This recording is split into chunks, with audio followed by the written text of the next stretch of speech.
Movie thoughts.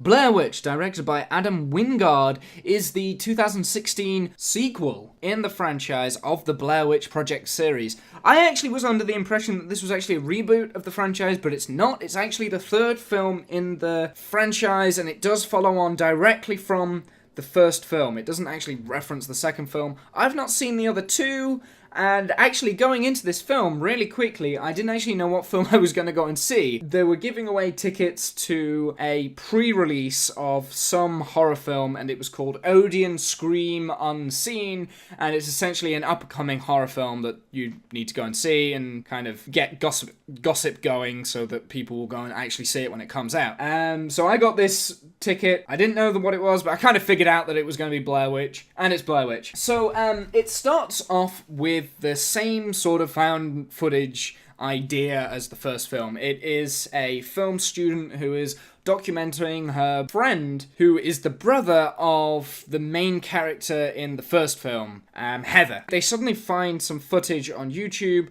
that James thinks that it might be Heather, so he decides that they're gonna all go together and go and camp out in the woods to see if they can find this house, because yeah, let's do that. Instead of just letting someone know where you're going, let's just go and do this. I don't know. The first act, I did have a problem with the camera work because it was kind of obvious that it was being handled by professionals and not like a camera student, I guess, a film and TV student. And also, it was really obvious, like, the way that the editing was going, that it was handled by professionals. However, as the film grew at the campsite, before I go into this, I just wanted to say I was expecting to hate this.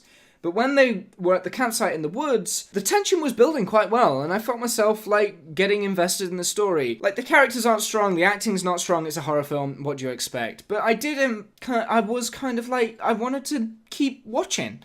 And that's good for me, because horror films, I kind of switch off. I don't really care after, like, half an hour, but it kept me going.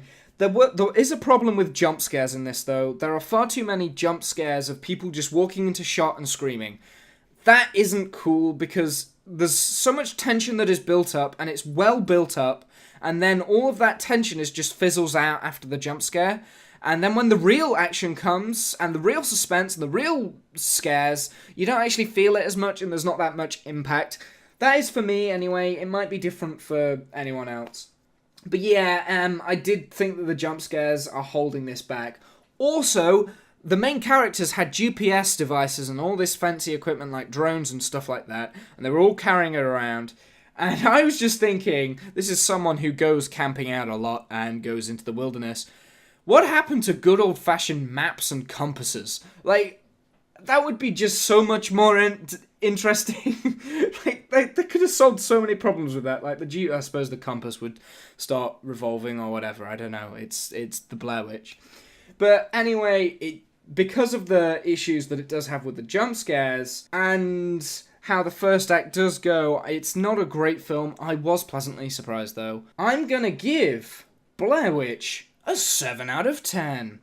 Yeah, I did enjoy this. I did find myself wanting to watch more, and I was kind of a little bit invested in it. Like I said, story's not brilliant. I do actually think that the cinematography is good, though. There was only a number of shots where you could tell that it's professionals holding the camera, but other than that, most of the time it does feel like amateur camera work, and that fits in really well, and it does keep the tension up. You also see the Blair Witch, and I'm not convinced on that. I don't think that was a good decision because it's kind of overdone a little bit. So anyway, guys, I'm pleased that I managed to went to see this before anyone else has, or before the majority of people. Tell me what you thought, let me know, whatever. Until next time, guys, I'll see you then.